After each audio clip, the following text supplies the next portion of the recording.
yung saksakan ito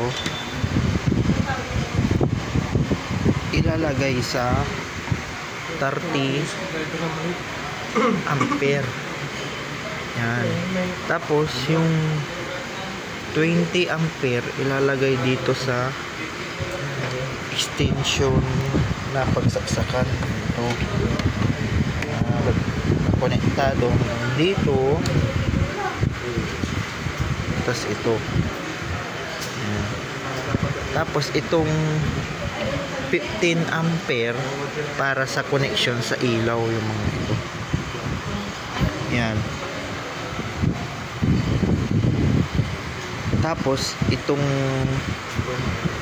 yellow na 15 ampere ulit, konektado ito sa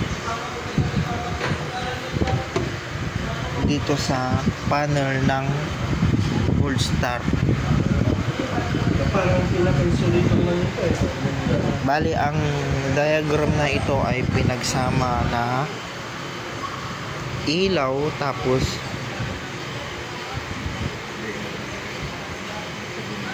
fire alarm na outlet, na diagram outlet.